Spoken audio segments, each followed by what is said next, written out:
go ahead and get us started. Apologize for the delay. I'm Craig Calhoun, and I'm the director of the LSE, and accordingly it's my pleasure to welcome you on this first day of Ramadan. I'm not sure whether this was brilliant planning, poor planning, or simply God's will, but it adds a resonance to this evening's event. This is part of a series of discussions focused on religion and the public sphere in Britain. I'm grateful to my co-organizers, Professor Matthew Engelke and the Reverend Dr. James Walters. The point of this series is to know religion a bit better, not simply as believers or disbelievers in specific tenets of faith, not simply as insiders to one or another specific community of religious practice and meaning, but as members of the public. The idea of the public involves common interests and communication among strangers. Strangers means, of course, people we don't literally know, but also people with whom we do not share a close communal bond of common relationship, people who are, in some sense, outside a community that gives us identity.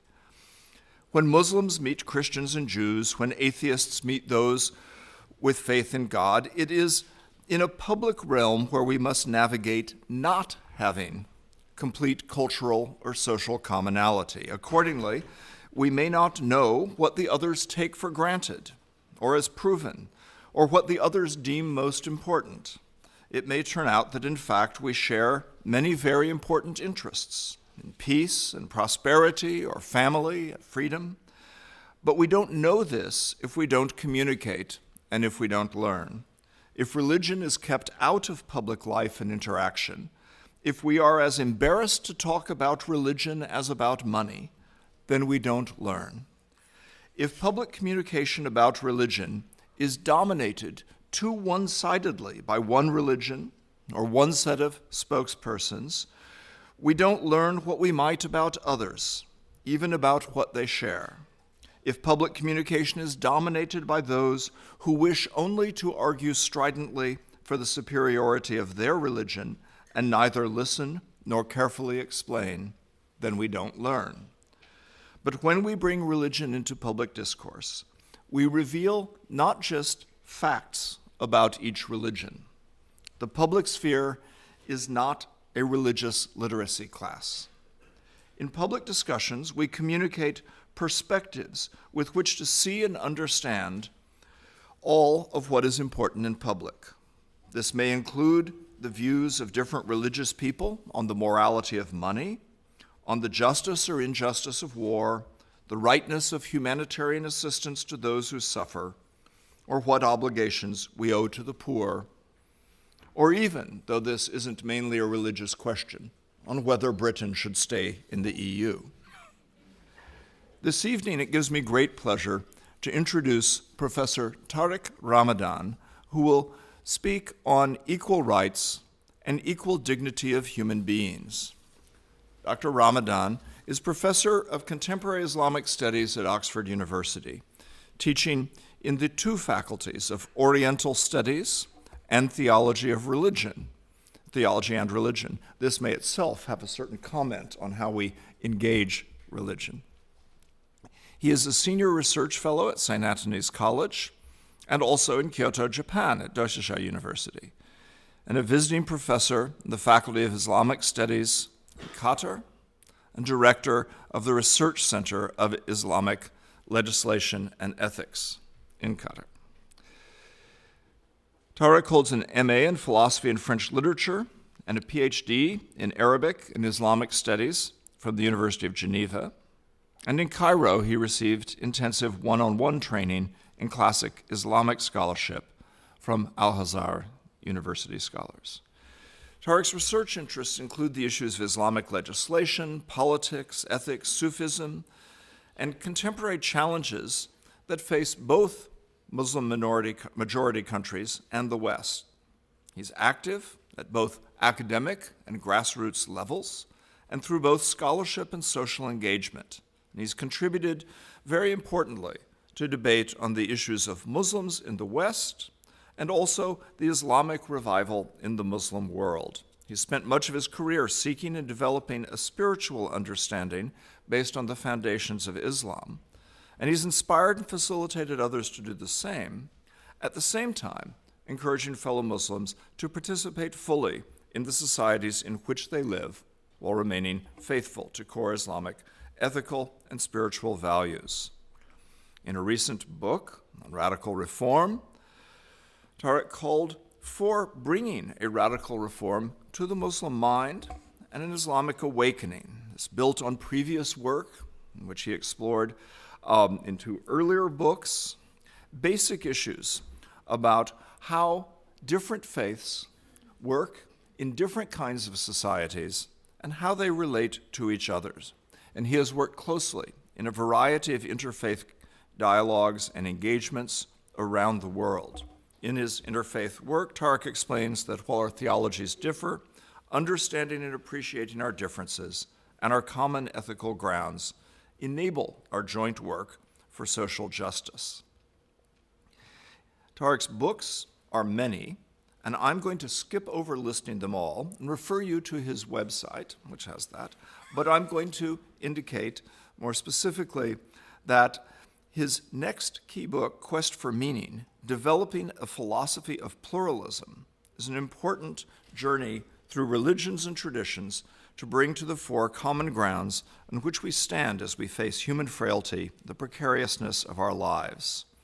This follows on in the footsteps of the Prophet, and since Tariq is a man who believes in what, in my religious tradition, we would call a providential future, he has been willing to announce a series of further books into the future.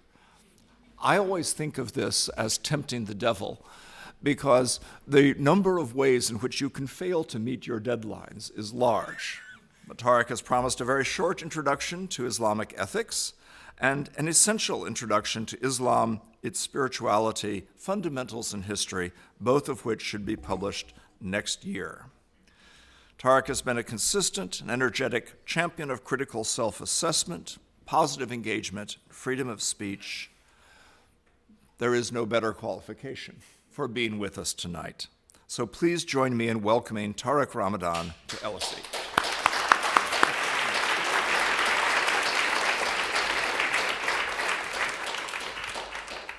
Thank you. Thank you so much for this invitation and this introduction, Greg, and I'm very happy to be here. Sorry to be late, coming straight from Oxford. And let me go straight to the point. We have, I will try to be within, or to speak within 20 to 30 minutes maximum, and to have time for the discussion, which I think it's important.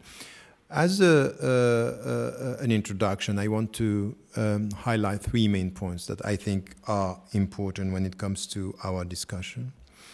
I think that sometimes we enter into dialogues and discussions at the periphery, and we forget to remind ourselves and to be clear on some of the principles and the fundamentals on which I hope we can agree. And there is something that wherever you are, in Muslim majority countries or in the West, we need now to be clear about the fact that pluralism is a fact, beyond all the labels and the terminology that you are using. For example, if you go to France and you speak about Britain and say multiculturalism is failing, and then that's not the way forward, you have exactly the same discussion in Canada, in the US as well. So I think that whatever the name, at the end of the day, willing it or not, our societies are pluralistic societies. So this is, I would say, an objective way of dealing with the reality, and we have to live together.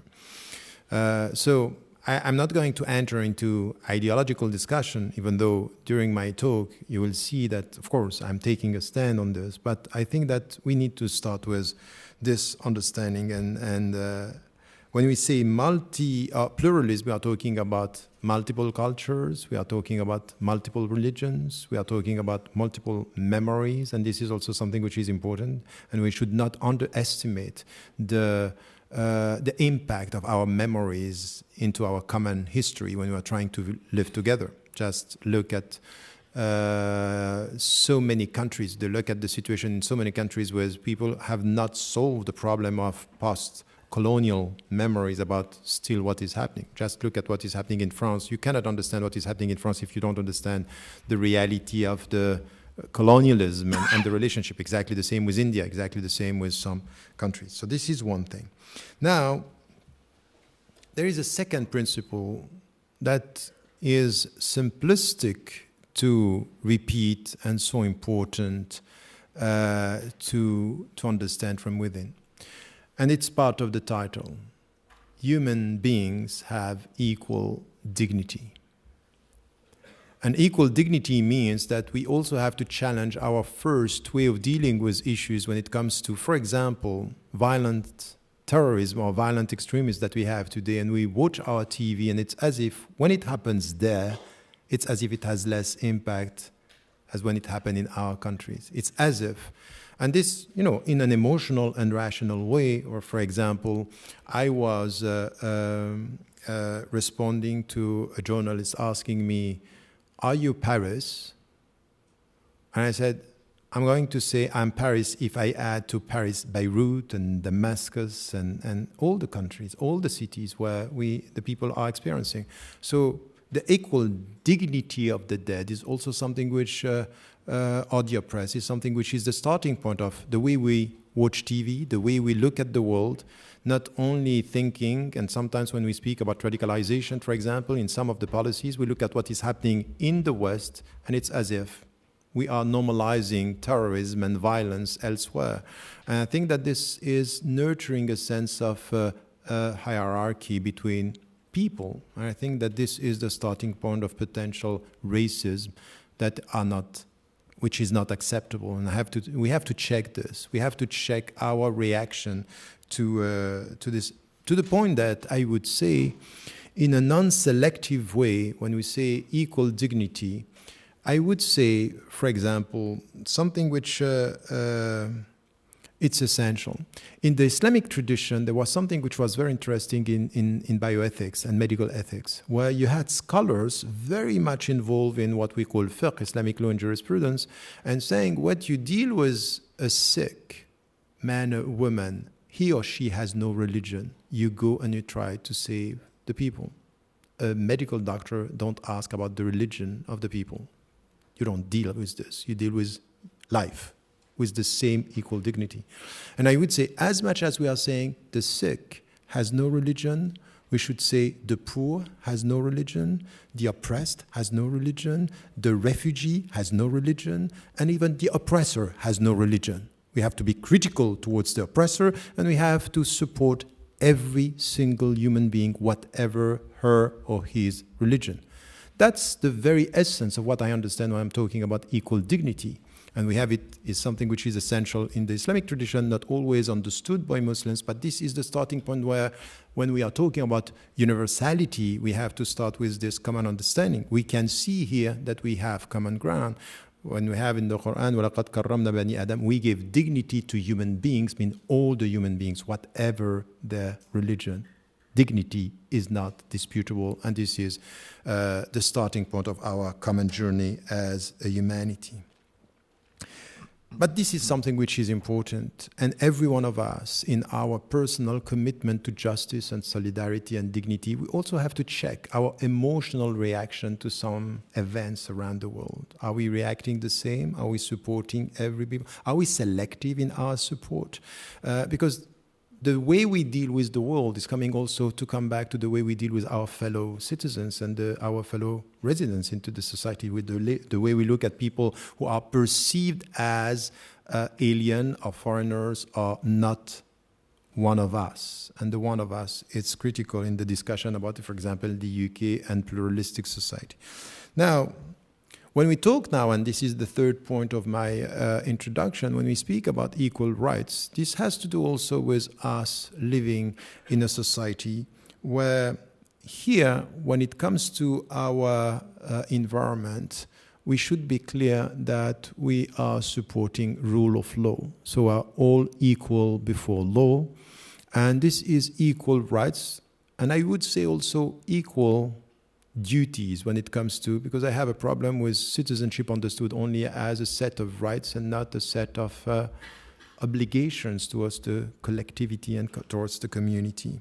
So depending on your status, you are a citizen, you are a resident, you are a visitor, or this is important, is the legal framework. And we have to talk about this, because if we don't have the two, the equal dignity of human being and the equal rights, it might be that sometimes when we see people being a threat, we are going to use the legal against the threat, which is what is happening in many of our societies today. Is we reduce the scope, we reduce our freedom, we reduce our rights in order to secure what we perceived as being under threat. And this is exactly what's happening. If you have an understanding that secularism, at the end of the day, it's against religion, when you see the new visibility of people, you are using secularism as a weapon against what is the threat itself. So if we are not clear about what we are talking about, the legal could be a way of protecting ourselves, but reducing not only the freedom of the people who are coming, but the freedom of everybody. And I think that this is dangerous for everybody. So having said that as an introduction, let me say something about the starting point of my journey, because I have been, as you heard, I have been involved almost for 25 years in interfaith dialogue, talking, and my take on interfaith dialogue was not first to sit around the table, it was to go there. I went to Latin America, in Brazil, I went to the priest in liberation theology, I spent time with the Dalai Lama and the Tibetans, supporting their cause to the point that the Chinese government told me, you are not welcome in our country, which was a way for me to be proud of it. There are 3 or 4 countries where they said that I was not welcome. By the way, for 6 years in the States, I was banned, and I said under the Bush administration, I was proud and say that's fine. That's and other countries where I think it was through practical realities on the ground and to be dealing with people of other faiths. The starting point of this was deeper than only trying to find the common ground. And I think that sometimes we go quickly to try to say in which way we are common, and we forget to have a dialogue of the centers. We have a dialogue at the periphery of our values, but not at the center. So this is why it's very important to, when I'm dealing with an atheist, with his or her philosophy, with an agnostic, with her or his philosophy, with a Christian, with a Jew, with a Buddhist, a Hindu, even a Muslim, it's very important to have a dialogue at the center of what we believe. So the cosmology, what is the meaning you give to things? And this is why I think it's important, if I'm saying we have an equal dignity and we need to have equal rights, this is based on a cosmology, the way I look at the world, the meaning I give to the world. And very often we skip this. It's as if it's a given.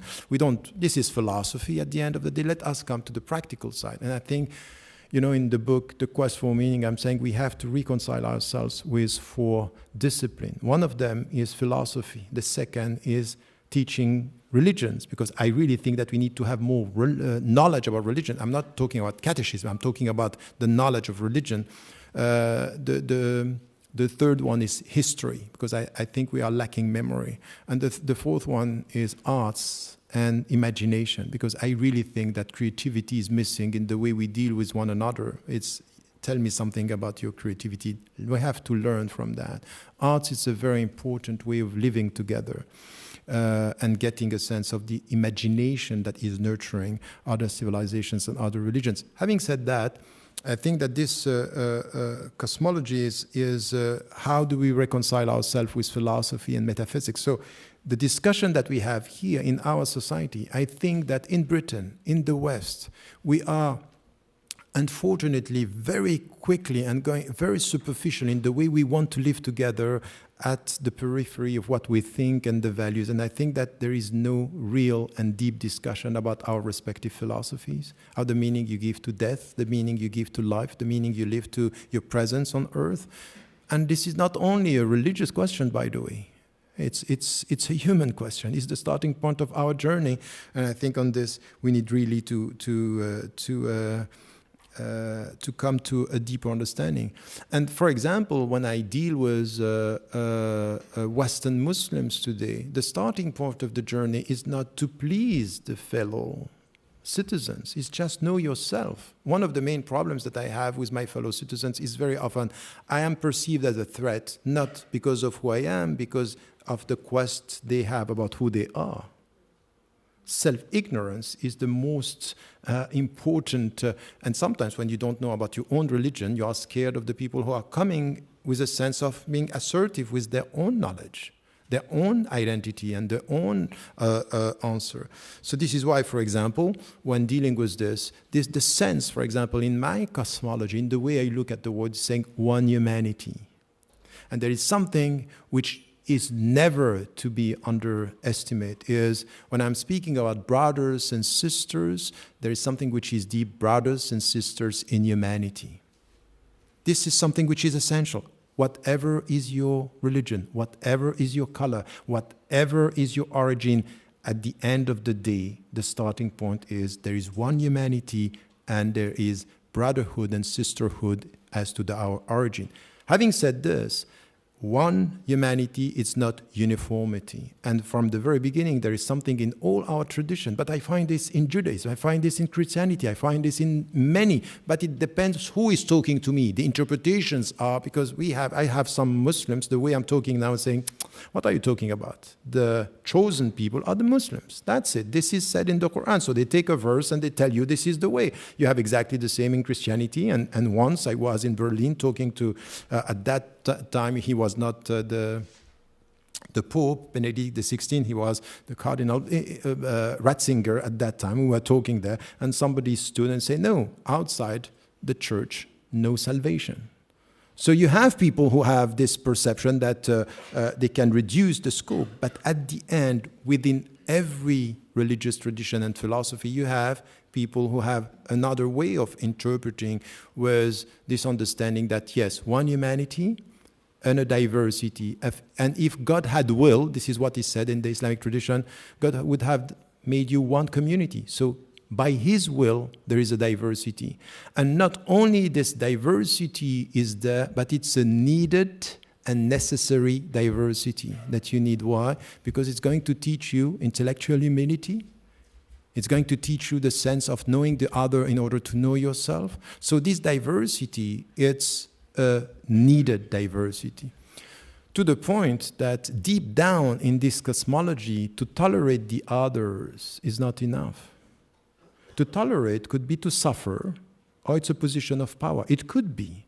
In the Western tradition, it was mainly the starting point was talking to the state to make the state aware that we have to deal with the diversity of religions, the minorities, and all this. But we have to go beyond this by saying two things. Respecting the presence of the other has conditions. And to go beyond tolerance has conditions. And the first one is mutual knowledge. You can tolerate me by ignoring me, but you don't respect me if you ignore me. So this sense of within this cosmology and the diversity, which is based on there is no way to succeed in having or trying to keep a pluralistic society if we keep on nurturing mutual ignorance. So it's all about knowledge. It has to do with knowledge. It doesn't mean that with knowledge is enough, because some are very knowledgeable and racist, knowledgeable and dogmatic. You know, you can be very knowledgeable and dogmatic. Dogmatic is sometimes a mindset, is the way you look at the world. You know whatever you want about the world, but at one point say, I'm right, so there is only one conclusion, you are wrong. That's the reality of the dogmatic mind that we find in all the tradition, and even with people who are doubting. The way they deal with doubt is very dogmatic. Because I doubt, so it means I'm open, so you are not. So once again, it's exactly the same. You have very dogmatic mind in all the spiritual traditions of the philosophical tradition. But this is, for me, something which is important in the way we have to deal with humanity and understanding this diversity as something which is a needed and respected necessity. Now, with this, one humanity and accepted and needed and necessary diversity, there is one thing which is a very important discussion. So what if every one of us thinks that my values are the universal values? So once I was talking to a philosopher who was saying, our Western universal values. I say, hold on. Western or universal? Or is it the West, the universal? But you have exactly the same in religions. You have people saying Islamic universal values. Islamic or universal? Or you have the monopoly of the universal.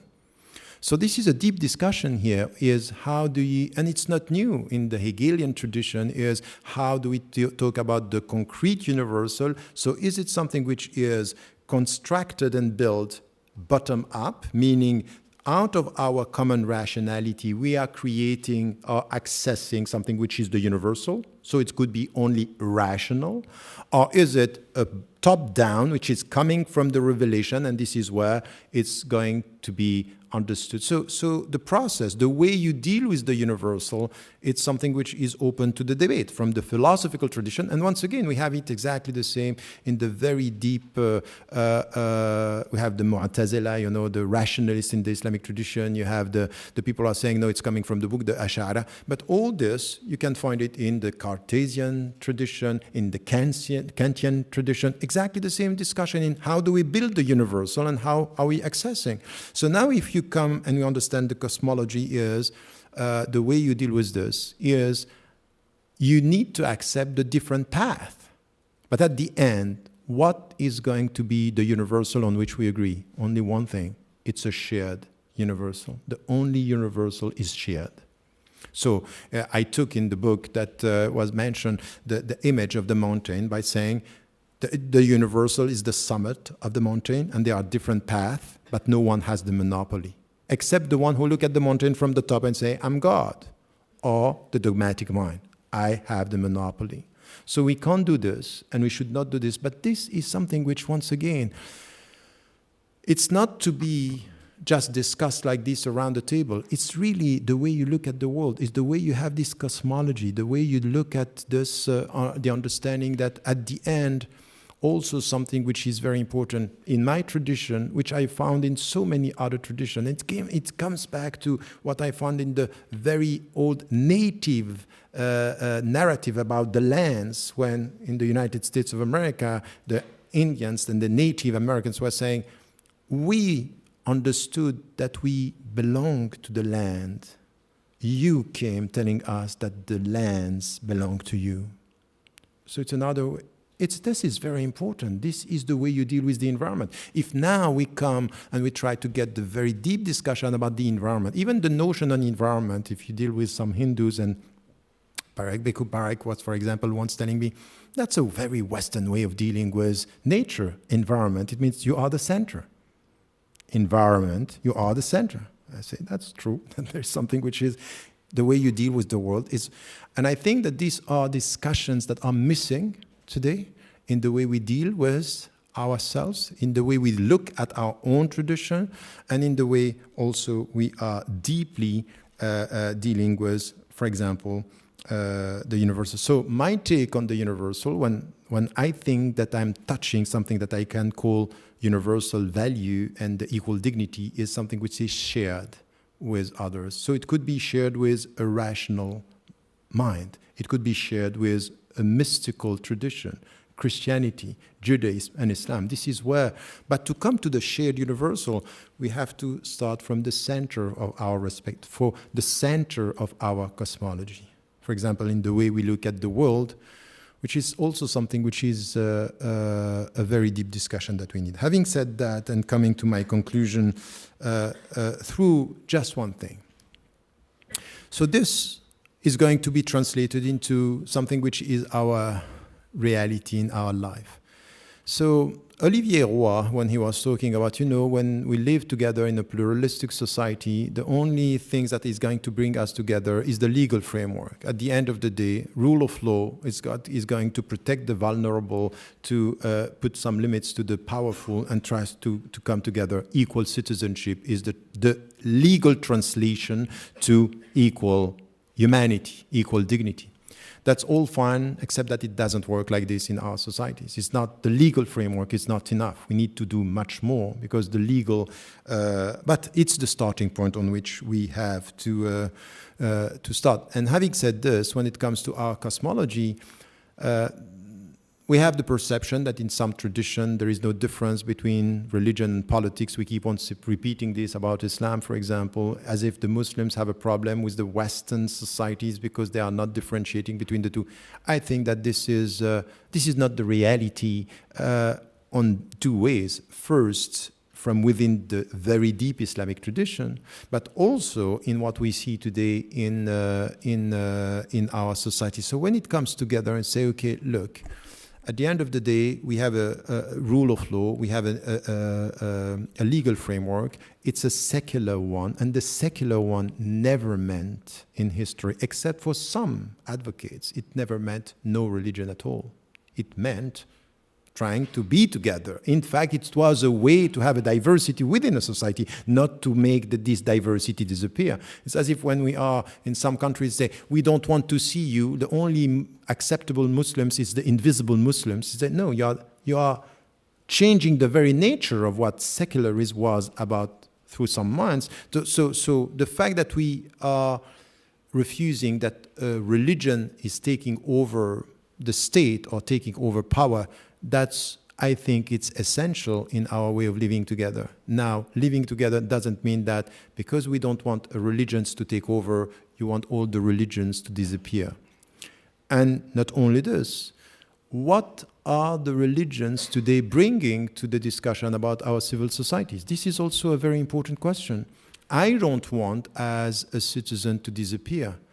Not only I don't want to disappear as a Muslim, but I think that there is no contradiction with me being a Muslim and me being a citizen.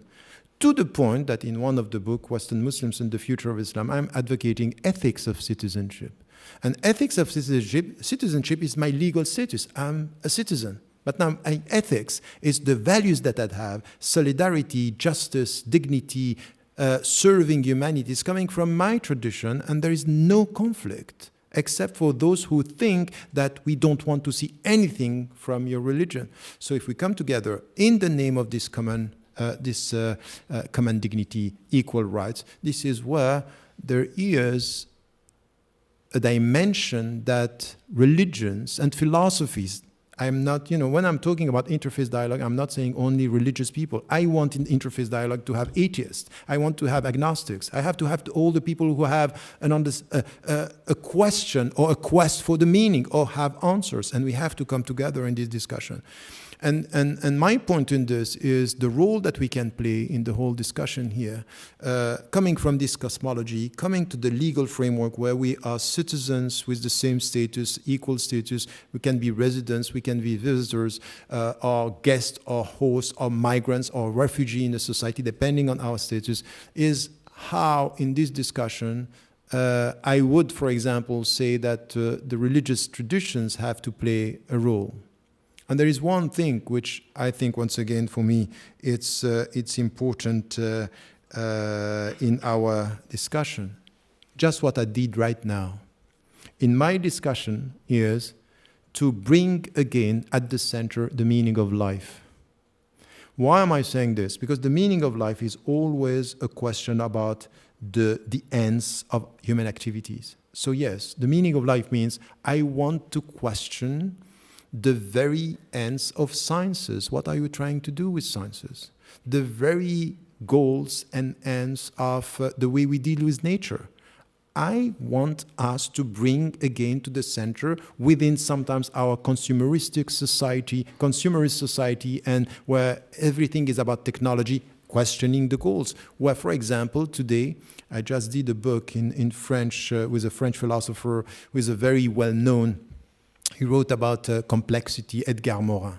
And he was saying one of our main problems in our societies now is fragmentation of knowledge. So it's so fragmented that we are unable to question the goals of our knowledge. What are we trying to achieve? I think, yes, this is where we can come together and question this in philosophical terms, but also from our religious traditions. Why should we avoid having this discussion as something which is essential when it comes to this. Spirituality, for example. Spirituality, we are fasting today, and of course it's visible. It's visible that I'm not drinking. Fasting is intimate and it's visible as it's collective. So this is also why for 1 month within the consumer society you stop eating and drinking and questioning. And this is done by the Christians, it's done by the Jews, and this is where we can also question. This is from the meaning of life to spirituality, it's important. And then what I think it's important in our discussion, and get it right, I'm not talking about taking over power. The separation for power, it's a starting point in my discussion. And then it's how do we construct the whole thing when it comes to solidarity, when it comes to justice, and when it comes to our involvement. And my last point here is, I would say that in this journey, coming from the fundamentals about this equal dignity, equal rights, discussing our cosmology and respecting cosmologies, and then how do we deal with citizens, this ethics of citizenship that I'm talking about, and coming together, being able to talk about the meaning of life, spirituality, solidarity, and justice, environment, all the questions that are critical and in which we are involved in this.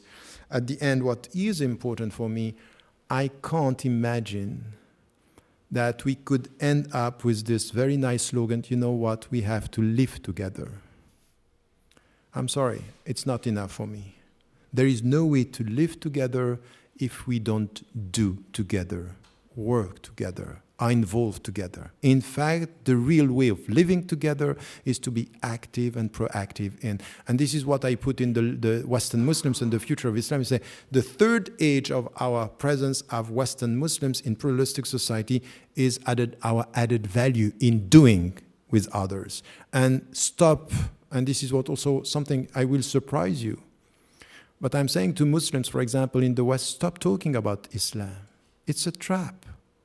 The common values that we have, what we have to come together and we have to try, is on projects, on issues, on what we are doing together. And be a witness through your action, not through labels. Because there is a trap here when your identity is, in fact, a kind of a jail, something which is pushing you on the defensive. And I would say that this is where, but I want you just to get a sense of, I'm coming to that conclusion because I'm starting with a very wide and a worldview that I want to start with, not defending my identity, but expressing my belonging to a specific meaning, and it's completely different. One is assertive and open, the other is on the defensive and closed. Thank you.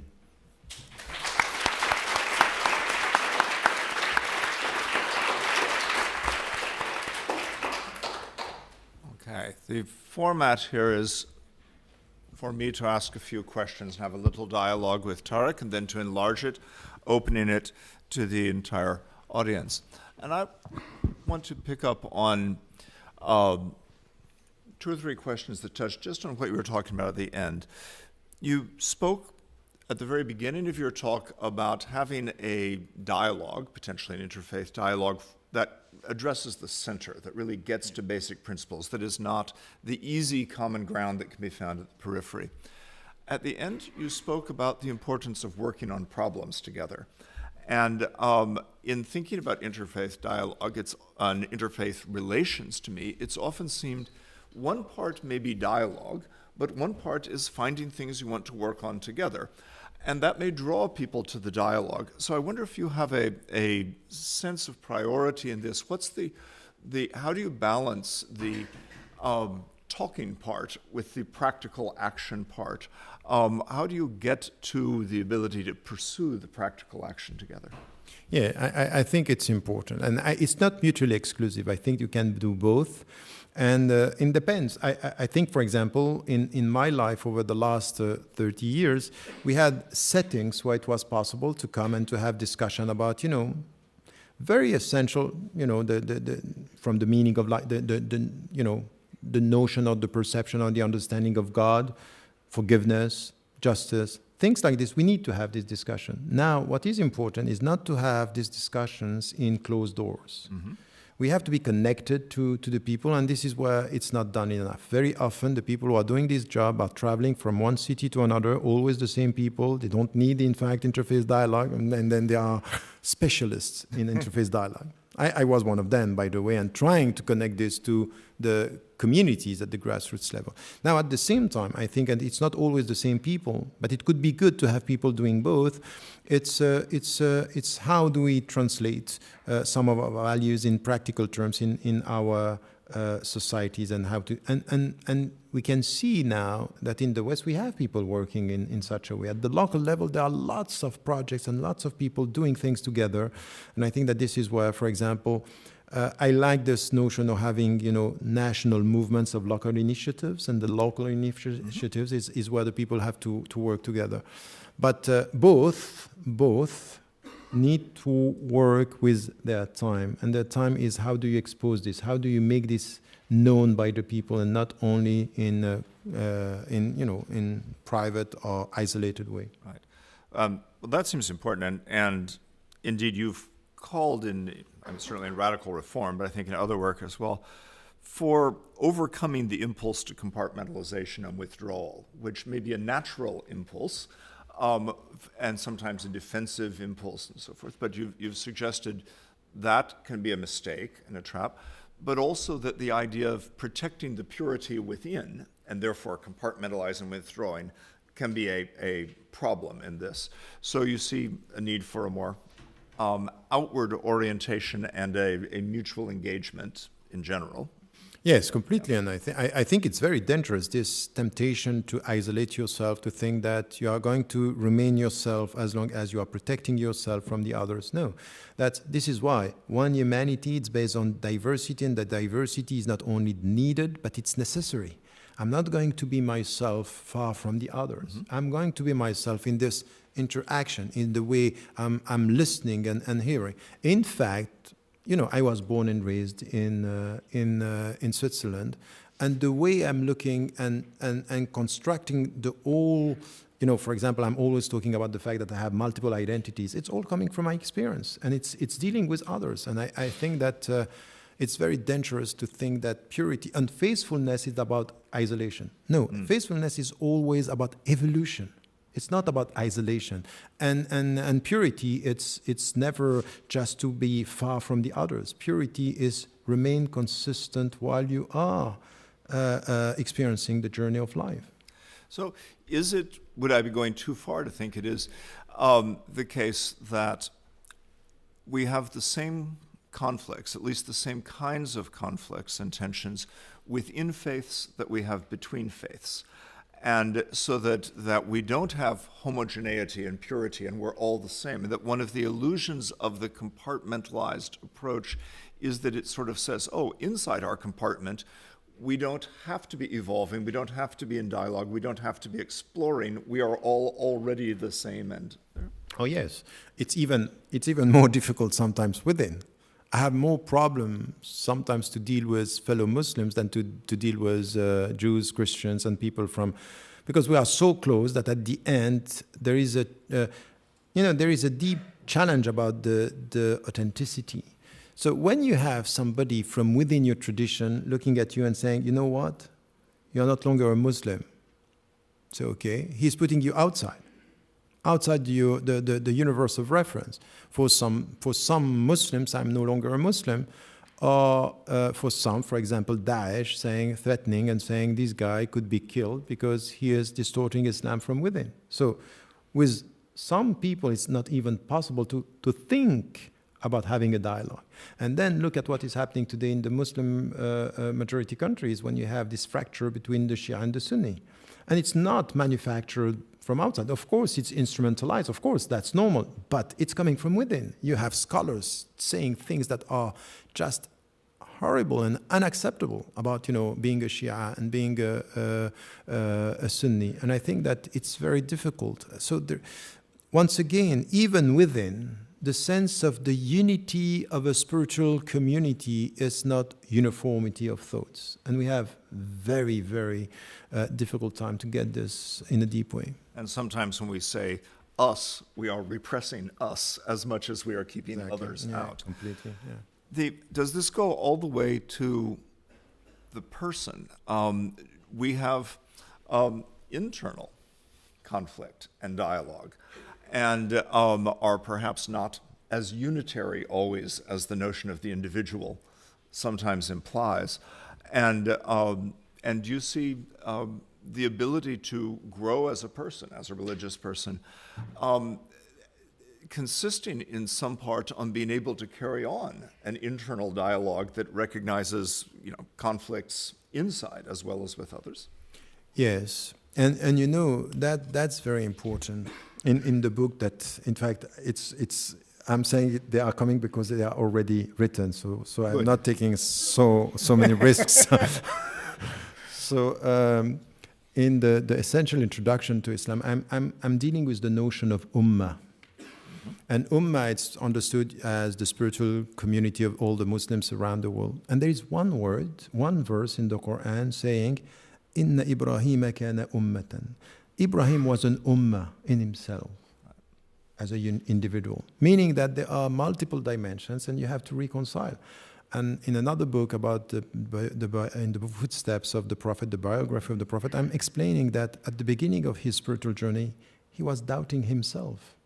So this notion that there is no doubt in Islam, we don't doubt, and the only true faith is when you are convinced. No, this internal dialogue, it's all, and this is why I'm very, very close and very much thinking from within the mystical tradition, tasawwuf, the Sufism. Why? Because in the process of your spiritual journey, the only way you evolve is by monitoring, questioning, asking. This is an ongoing journey. So you can't just, and you should not pretend to be at peace with, the only way you are at peace with questions is when you get an answer, not when you avoid the question. So that's essential, yeah. It's always seemed to me a mistake when we talk about religion and we say it's beliefs, and we ignore doubts or questions. Yeah. I mean, in a certain way, it's the doubts and questions that drive us forward, and to label religions as beliefs implies that they're all settled. Yes, completely, I agree with that.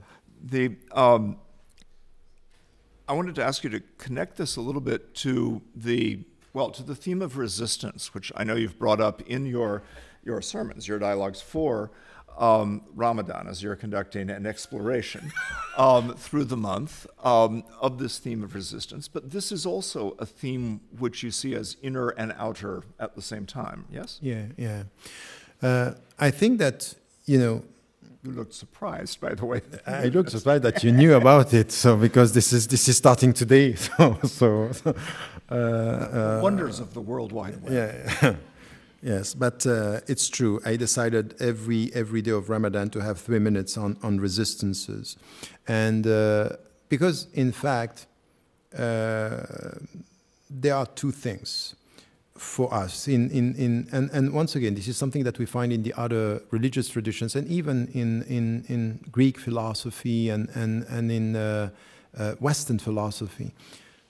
In fact, the notion of Sharia that is so central in Islam, it's about following a path. You follow a path. It's not about God's law. It's not. This is a very legal way of looking at it. It's the path. It's the way towards faithfulness. It's how to come close to yourself by coming close to God and close to the very essence of life. And then in this journey, on this path, you are struggling. You are struggling with your own self, and you will find obstacles. And obstacles could be, for example, when you are overwhelmed by your emotions, when the consumerist society is making you dealing with havings and not trying to get the being.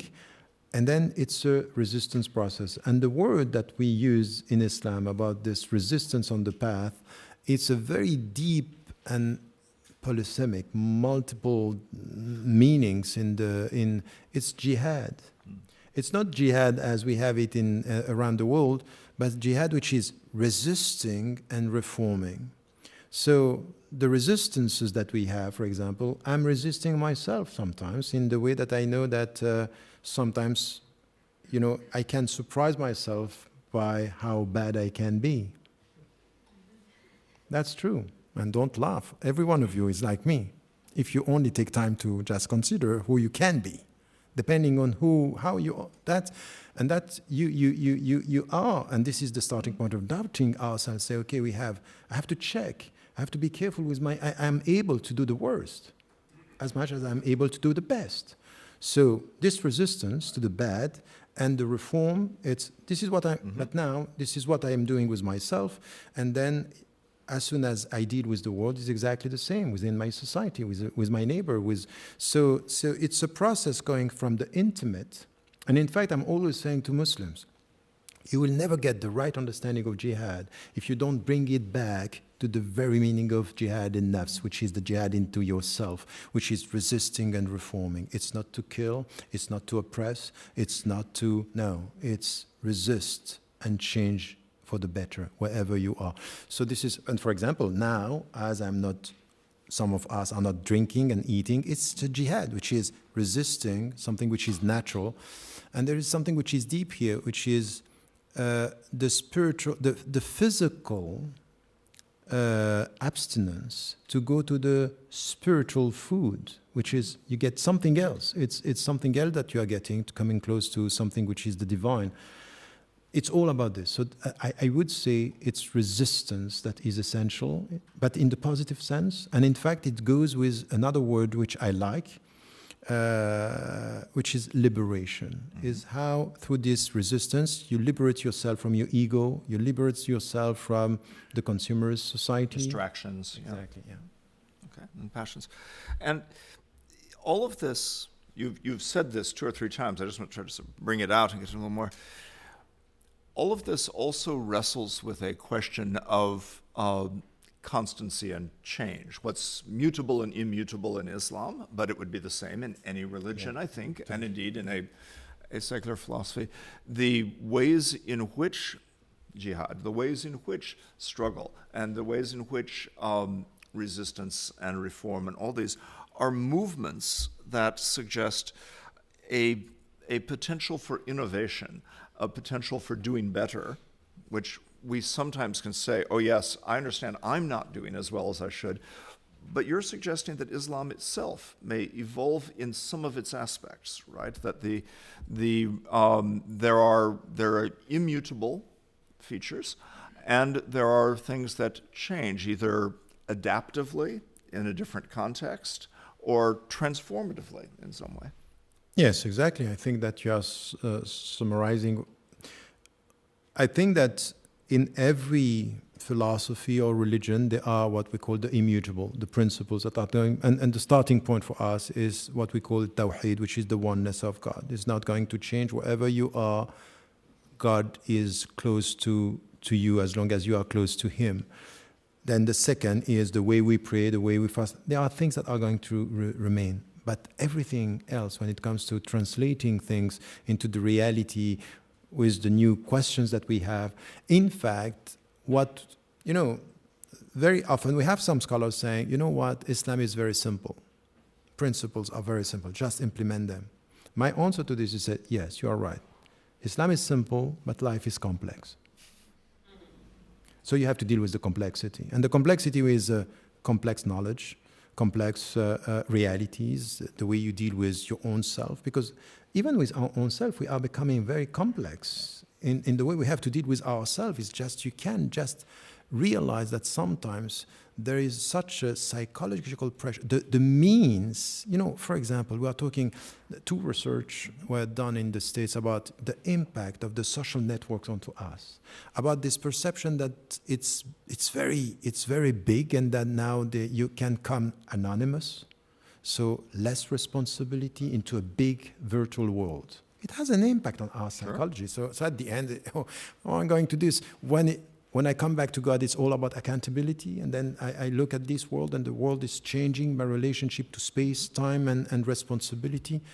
this is very complex. We cannot just come to simple answers to this. And I think that we have to reconcile ourselves with complexity, with the language, even in the way we talk. You know, the book that you were mentioning about the quest for meaning, I dedicated it to the semicolon, because the semicolon is the punctuation of the complex sentence. But that's very essential. I think that we have to reconcile ourselves. And I would say, as we are within a university, all what we are saying here should not be, in this ivory tower. This has to be brought back to we have to serve the city. We have to serve our society. And I think we are not doing this enough. So I'm going to guess that the city is in part here, that these public events at LSE are all open, and we have people from various walks of life. I must say people who can use semicolons well are very rare. But this will be entirely a matter of oral comments, and we won't know whether anyone is using a semicolon.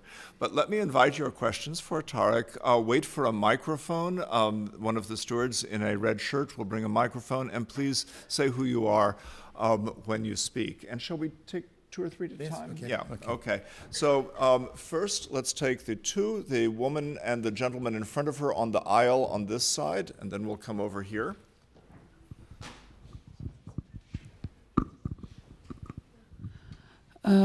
Thank you very much, Professor Ramadan. I have a remark and a question. Very short remark. Yeah, short remark is that I think as we are from the same country, I'm also Swiss, we say in French, vous prêchez pour un convaincu, means for the ones who don't know, you are preaching for, I think, people who are already convinced about this equality. Because in the Western countries, we have this equality more than in some other countries. And I'm not sure that this discussion can take place in some other countries. And we have also, like in Europe, they had missionaries who were going to help many countries. They were helping the people who were sick, but personally, I'm ignorant of many things. But also from this thing, I'm ignoring that people from Muslim countries came here to help sick people. So this is my remark.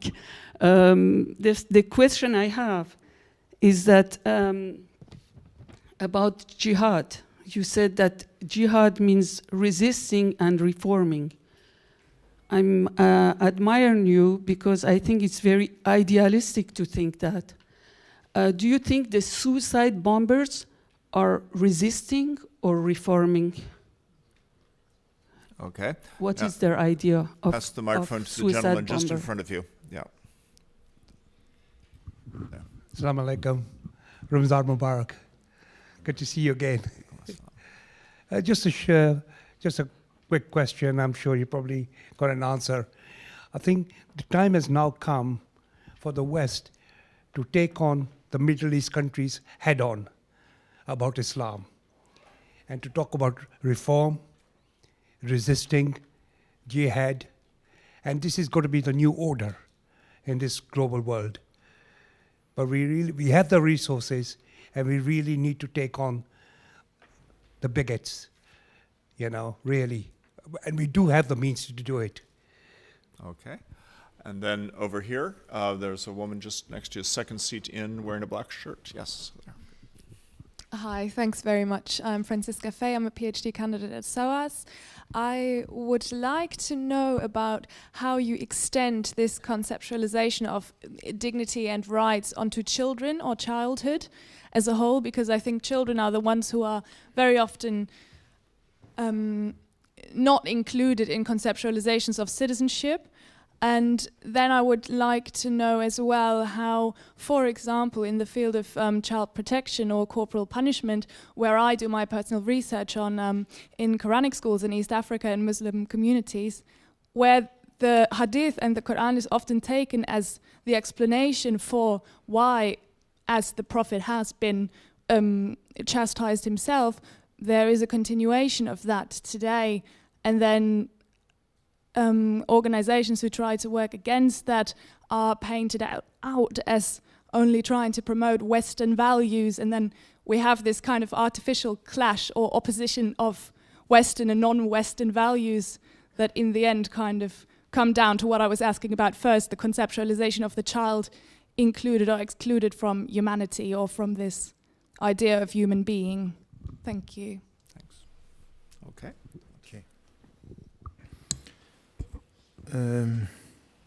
Yes, about your first remark about, I think it's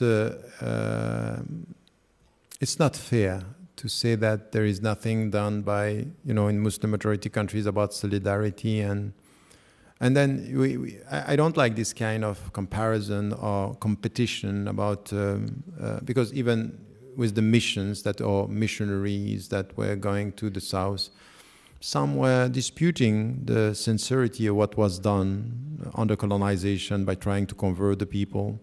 And we have exactly the same with some Muslim organizations. They are also doing solidarity work, and we can question what are the intention. Is it only to support and to help the people or not? But I would say that if we are fair with Muslim majority countries, you have lots of people working on solidarity. And the relation between South and North is not exactly the same. Now, if you are telling me that the rich Gulf states are not doing enough with the money, I would be the first to say you are right. They are helping, but not enough and not doing the job. And I would say, I wouldn't expect them to come to our societies in the West to do the job. I think that in African countries, in Asian countries, people are much more in need than what we are. And I think that we have to deal with social justice and better distribution of wealth within our society when we have unemployment, when we have people marginalized. Now, about what you are saying about what I said is the deep understanding of the notion of jihad and in which way we have to understand it. Now, is this abused? Is this misunderstood? Is this instrumentalized by some groups? Of course, yes. So I wouldn't call what they are, the people who are Daesh and all these people, there are two things that I'm not doing. The first, I will never say they are not Muslims. Because in my understanding, anyone who is saying I'm a Muslim is for me a Muslim. Now, I may say you are Muslim, I disagree completely with what we are doing, but I'm not going to put you outside Islam as soon as you are saying you are Muslim. The second thing is to say this has nothing to do with Islam. They are quoting verses, so we have to challenge them, we have to respond to them. And I did this so many times with verses, we have to challenge this distorted understanding, but to say it has nothing to do with Islam is not going to solve the problem, because I met some Muslims who the way they are reading the scriptural sources is very, very dangerous. So I would never say it has nothing to do with Islam. So I am challenging this, and in the notion of jihad, I would say what you are doing has nothing to do with jihad. What you are doing is criminal. You are killing innocent people. You are killing, and we have, when you deal with war, there is ethics of war. There are principles and there are things that you cannot do. And then within the accepted diversity among Muslims, this is not accepted. So I draw a line and say this is so. So when you are talking about, do I think that they are resisting or they are reforming? No. They are killing, and the whole philosophy behind has nothing to do for me with the principles of Islam. So I acknowledge they are Muslims. I respond as a Muslim to Muslims, and we try in this to recapture. Even, they are using Khilafah, for example. I think that what they are doing in the name of Khilafah has nothing to do with Khilafah, so we have to challenge them. So the best for people who want to understand, it's not to think that the words they are using and what they are doing are the real they are translated in the real way with what they are doing. Is also to listen to other voices, because at the end it's a struggle. I'm myself struggling with these people by showing how much they are distorting Islam. And what is important is for our fellow citizens, as Swiss, as British, as it's to come to this discussion and to understand it's a struggle. There is internal discussions and tensions that have to be understood. So this is what we were saying. You were saying that Europe should deal with the Middle East, the West. But who in the West? What do you mean by the West? Europe, North America. So the governments or the? Yeah. I don't know what I'm expecting from the Western government so far. So because I don't see that they are bringing the best. But I think that to sit down and to blame the West for everything is wrong. It's completely wrong. And I think that, yes, you cannot deny the fact that there was colonization. We cannot deny the fact that the way some Western countries and European countries were dealing with dictators and supporting, all this is right. But at the end, if we keep on repeating this, we put ourselves in the West, and as there is this narrative and the rational in the Middle East is that we play the victims. So what I would prefer, it's not expecting the West to do the job, but to have intellectuals. The civil society in Muslim-majority countries, for example, in the Middle East, is to wake up and to be much more involved. At the end of the day, the first responsible of the sad state of affairs in the Middle East are the Arab countries themselves and the Arab people themselves. So I think that I'm not expecting something coming from the West, and I was cautiously optimistic about what was called the Arab Spring, because I think that we looked at the political side of the equation. We didn't look at the economic side and the geostrategic side, and I wrote this from the beginning. I was very, very cautious about what was happening, but I think that at least, what I'm expecting from us as citizens, as intellectuals, as politicians, at least in the West, is to ask our governments to be more consistent with our own values. Starting with what I am saying, equal dignity for all human beings. And not to accept that people are being killed. The average people killed in Syria today, it's 150 people per day. And what? It's normalized, it's just 150 people being killed and through violent extremism. It's even more now in Iraq, a country that we don't even care about. It's as if it doesn't exist. It's Yemen, and Yemen is just unbelievable. Look now at African countries, in Congo and everything. It's what? Okay, it's normal. It's just we just care when we are the target. And I think that at least what we have to do is to come with a discourse here which is more consistent. Your question is very critical. It's very important. That's a very important question, because if there is something which is missing in the Islamic literature, in fact, there are two things that are missing. The first one is a very deep discourse on womanhood and women, which is not based on women as a wife, as a mother, as a daughter. Womanhood. Women as women. That's missing. You know why? Because mainly it's coming from patriarchal cultures, and it was done by male. So, and male, when they deal with women, they are dealing with functions. On the other side is childhood. The status of the child, the status here as human being, how do we deal? So there are things that you can get from here and there. The problem is the whole philosophy that you have to deal with, compared to some of the ahadith, prophetic traditions that are talking about, punishment and education and rules and limits. You can use this and forget the essence. In fact, at the periphery of the question, you take the legal to forget the essential. So all this discussion, and this is where, if you go and you challenge this, you are going to be perceived as the Western coming to impose a certain way of dealing with issues. And this is where what is important, and you find some who are working now in the West and working in African countries who, from within the tradition, are trying to build something which has to do with the personal integrity of the child. How do we have to deal? And for example, punishment. That's I was criticized in the West by saying I want a moratorium on because the people understood it was only on stoning, but it was deeper than that. It was about death penalty and corporal punishment. Corporal punishment is the way you deal with the body, is the personal integrity. So when we think about something which is in our tradition dealing with maqasid al-sharia, what are the higher objective of the way, one of them is the integrity of the person, it's the individual.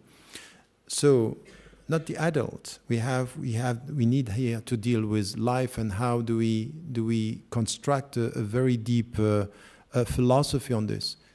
Today, this is a very superficial field. This is a neglected field. It's as if it doesn't exist.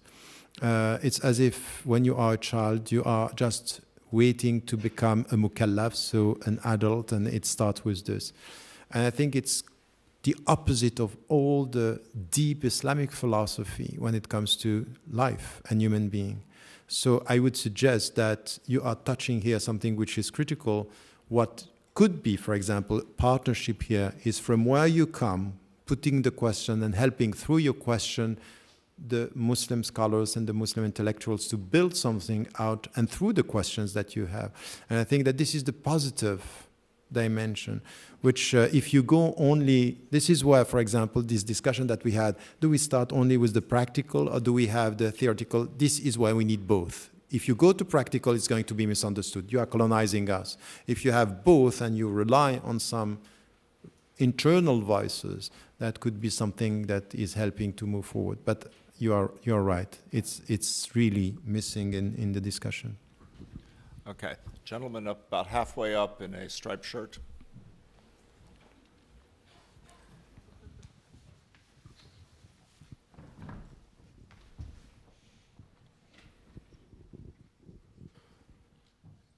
Good evening, Professor Ramadan. It's been an equally, I would say, good evening, Professor Craig. I've watched you both addressing us on core aspects of your discussion, or theme, rather. Having listened to you so far, sorry, I forgot to introduce myself. My name is Fabian. I did the LLB program with the Birkbeck College, University of London, and finished last year. Having listened to you so far, a particular aspect of this discussion, struck a chord with me, and it is that aspect of your discussion which has to do with jihad. I liken that phase of your discussion to what is a part of the mystical tradition of alchemy. So there is a phase to alchemy which talks about transcendental alchemy, meaning moving away from prior perceptions of alchemy, in a sense, transmutation of base material from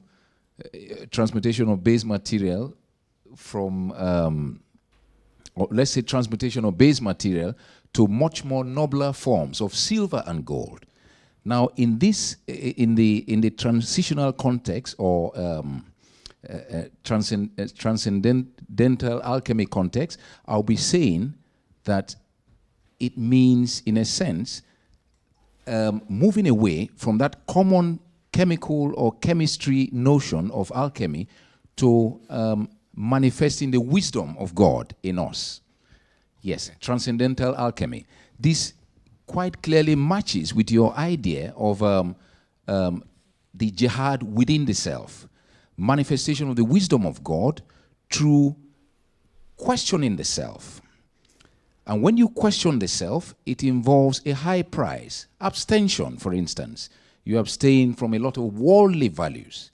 In a sense, it increases your Puritan essence and you become one exemplary individual, in my view. This is what I'm thinking about. It all came from my inner being, and I take that view. It brightens you, you become a shining spark and an example to humanity. But inasmuch as you endeavor to these higher values, it gets to a point where the people around you become a corruptive influence. And whether you like it or not, you become defensive, subconsciously. The question of integration, I quite readily agree with you, but it should be met with considerable caution. Not because people are not willing to integrate.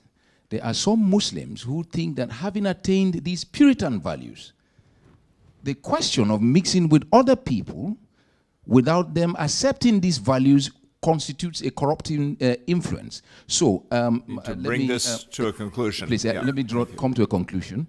So, let's take that side of fears which might be apparent amongst certain Muslims. On the contrary, having listened to your notion of jihad, as that which is within the internal, the desire to question the self, I understand that. Would you say this example should apply equally to Muslims the world over?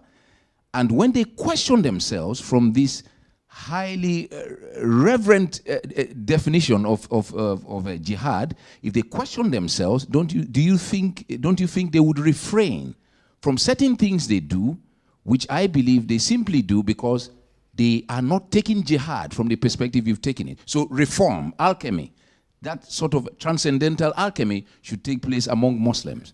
Thank you. Thank you. Now, if you would come down, there's a man in a white shirt in about the fourth row.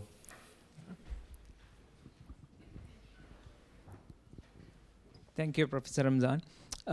At the end, I sensed you argued for separating a separation of power. So could you just elaborate on that? Because I see most of the conflicts and why dilly-dallying of equal rights and equal dignity comes down to the question of power. It's the power of play. I mean, demographic changes and who becomes like powerful. So what that relationship is, how do you view that? Thank you. Okay. Thank you. And there's a woman in the third row. There. Yeah.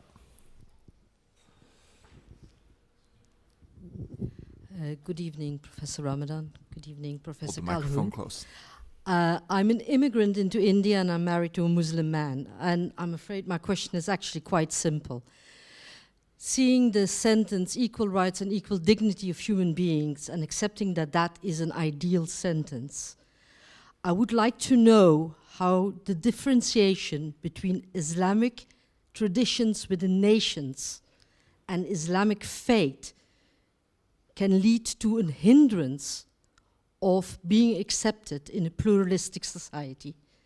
Because very often there is a mix-up, shall we say, between what is tradition, accepted Islamic tradition, and what is Islamic faith. So which parts are a hindrance based on the equal rights?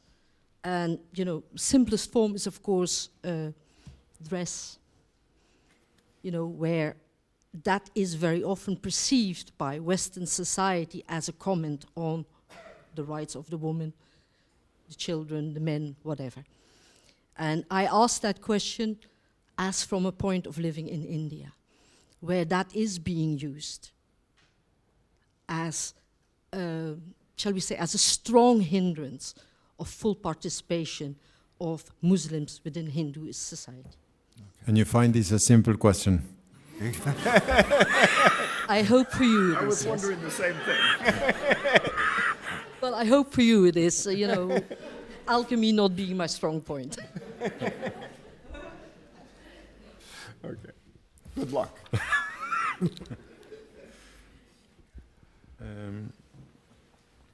Yes, your remark about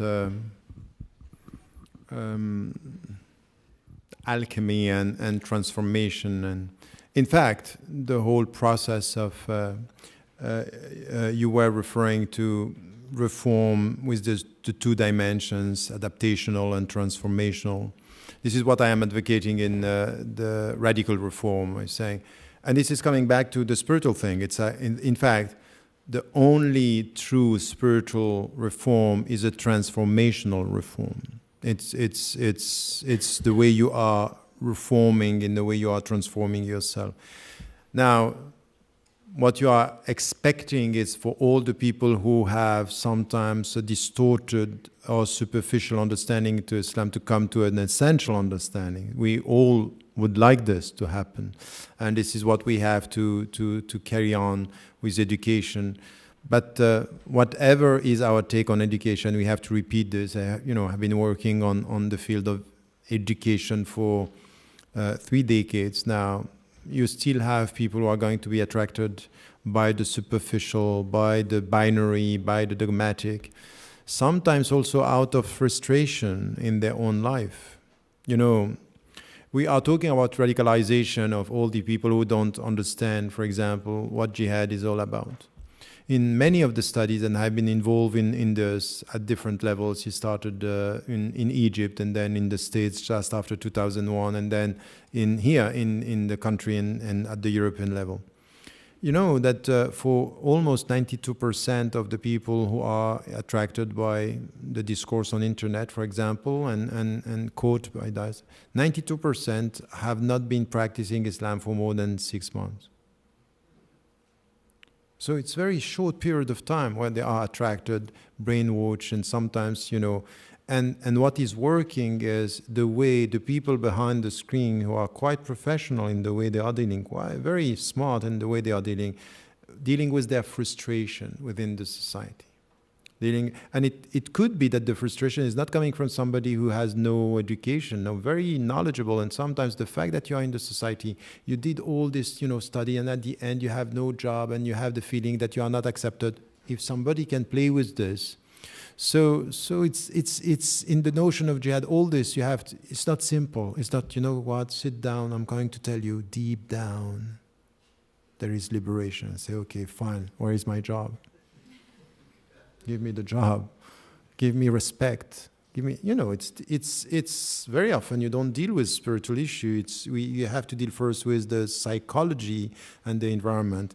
But I agree that this would be, at least this should be part of what we have to do. And then what also is part of this is what I call for all of us, whatever is our take, whatever we do in our profession, there are 2 things, which is the spiritual humility and the intellectual humility, are for me the 2 legs that are in fact needed in our society. What it means, intellectual humility. Intellectual humility, it's part of this jihad. I think that the first sin is arrogance. Arrogance, dogmatic arrogance is something that I really deeply dislike, because I think that this is where you don't listen, you're not open. You have the truth and you are the truth, and at the end is a way of dealing with human beings, which is the starting point of everything that could be bad. About separation of power and the way I'm looking at it. In 1993, I wrote a book which was Islam, the West, and the Challenges of Modernity, coming from a very trying to deal with the roots when it comes to power. And I'm advocating the fact that in the Islamic tradition, this perception that the religious and religion and power is one of this and the same thing. I think I'm challenging this. And I came back, and I put this in many of the books, but I came back to the status of the prophet. When he was to deal with revelation, the people were listening. But when it came to dealing with the state, he was listening. He was even challenged. Is this coming from God or is it coming from you? No, it's coming from me, so you are wrong. So challenging the power of human, and he himself saying, you know better about the world than me, so when it comes to social issues and social affairs, he was always dealing with what we call a shura. A shura is consultation. So there are two authorities. There is not only one. So it was in one person, but having two methodology. Here he was getting things as a revealed text, and here dealing with distribution of power. And I think that this is critical. This is critical. And what we saw, for example, in the last book that I wrote about the Arab awakening, saying if you understand political Islam in the way it was, and it should be within the nation state, resisting to colonialism and saying to the colonial powers, we have our own system and this is going to be called Islamic State. That's fine, but at the end, what is an Islamic State? And then you see them moving and saying democracy is fine, and now it's a civil state. I think that the civil state, the fact that we have to go through the rule of law and there is no religion imposed on the people, it's equal citizenship for all, that's the starting point of pluralism. And I think you are right. It has to do with power. It has to do with power. So to have one religion monopolizing power and imposing, I think that this is, for me, unacceptable as a political system. Now, how this is going to be translated into every society, look at what is happening in the West. The American system is not the British system, which is not the French. Every model is going to come from a specific country. You have a history, a memory, a collective psychology, but the principle should remain. So in the immutable way, the principle of separation. In the contextual, historical way, every society. So don't go in Iraq and impose onto them a system which is not there, for example. And I think that this is something which is the difference between principles and models. Principles could be transhistorical, models are historical. So let the people find their way, but with the same principle. And I think that anything, in many ways, for example, I was struggling with the French state by saying, I don't think it's right to prevent a woman from wearing the headscarf. I think it's none of your business. But I'm saying to Saudi Arabia and Iran, you don't have to impose the headscarf on women. That's none of your business. This is a free choice. You impose, it's wrong. So I think that this is why we have to come with a strong discourse on the nature of the state we are talking about. And anything which has to do with the religious legitimacy to deal with state power is problematic. In Islam, as in all other religions, I would say. Now, is this secularism and secularity? I think that there is a misunderstanding about secularism in Muslim majority countries because there is a historical misunderstanding out of this colonized period and how it was imposed. By the way, all the secularists in Muslim majority countries were not democrats. That's the problem. So very often they were dictators.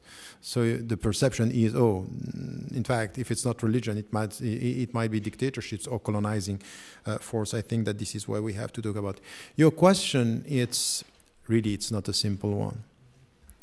But it's not a simple. In fact, it's a simple way.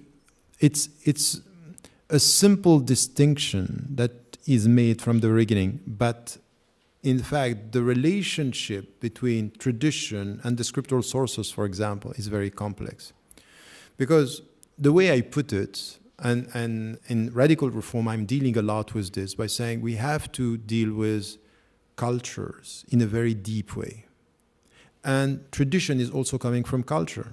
No one can deny the fact that at the beginning in the Islamic history, 80% of our history is coming from Arab culture, patriarchy. It was built on this, and Persian, and then Turkish, but patriarchal in all things. So the way I'm putting it is that there is no religion without culture, because every religion came in a specific culture. There is no culture without religion, because every culture has something which has to do with a religious input. But religion is not culture. So you have no religion without culture, no culture without religion, but religion is not culture. So how do you deal with this? How are you going to try to extract the principles and being able to say, okay, this reading is a cultural reading, and this is what I call the cultural projection onto the text. There is a cultural projection. Even me, The way I'm reading the text now, it's clear anyone in the future, in 100 years, anyone who is going to read what I say, he was a Swiss. He was a European, of course, because I read it from my context. And I think that if I'm here now, believing in God is not by accident. I think our experience, historical experience in the West, is also to bring richness to the way we read the text by, say, a different angle. Because at the same time, I'm able to say now, from where I am, that one of my great teachers, Abu Hamid al-Ghazali, 12th century, who just was talking so much about philosophy and mysticism, he was so great in so many issues, so great, so deep, that when it came to women, he was saying the relationship between a man, a husband, and a wife is the relationship between a master and a slave. So he was talking in a very specific culture in his time. So as much I will take mysticism, philosophy from him, this I'm not going to take it at all. Because this is from where he's projecting onto the text. The text is not saying this. So from where I am, I can deconstruct this. So this is the work that we have to do. It's an ongoing process by saying the cultural projection onto the text, what is coming, and then add to this that even in the prophetic traditions, there are things that are culturally oriented that we need to deconstruct. So we have to do the job here.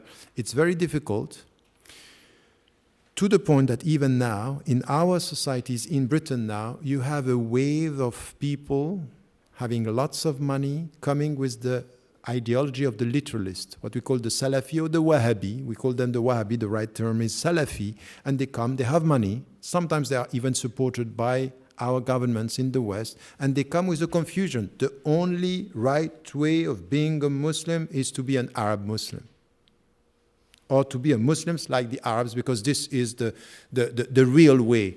And this is very difficult. So we are dealing with these kind of problems, and I think that's a simple question put in this way, but very difficult to deal with it within the community. And when you are talking about, when you have the sense, for example, let me give you an example very quickly, when it comes to the headscarf or the dressing and everything. So you can, 99.9% of the Muslim scholars are saying it's an Islamic prescription. But all of them agree on one thing. It's not a priority. First, you pray. You don't start with the headscarf as being everything. Now, with the pressure that we have in the West, or the pressure that we had under colonization, some scholars reverse the whole thing, putting the headscarf as if this is essential. So you will be assessed as a good Muslim with the headscarf. No, that's not the way. So we need to keep the priorities depending on the way we deal with the text, not the context. And the context, paradoxically, by saying, remove the headscarf, scholars are saying, so we will keep it. So it's a power struggle. And the true liberation here is to say, yes, it's important, but in the level of al-daruriyat, al-hajiyat, al-tahsiniyat, for some scholars it's at the third level, for the majority of them it's at the second, for almost no one is saying it's at the first. So, but we need to be very clear on not reversing the whole thing. And this is cultural also. The culture, the power of the culture is playing. It's playing in the way we deal with the obligation. It could be a prescription, but the priorities are changed, and this also has to be taken into account. And sadly, it falls to me to say time will have to be taken into account as well. I'm afraid that Tariq has a commitment that he has to keep. And there is a reception outside, which all are welcome, including those who are fasting and cannot enjoy the food that is there. You are invited. But that's a very strange invitation.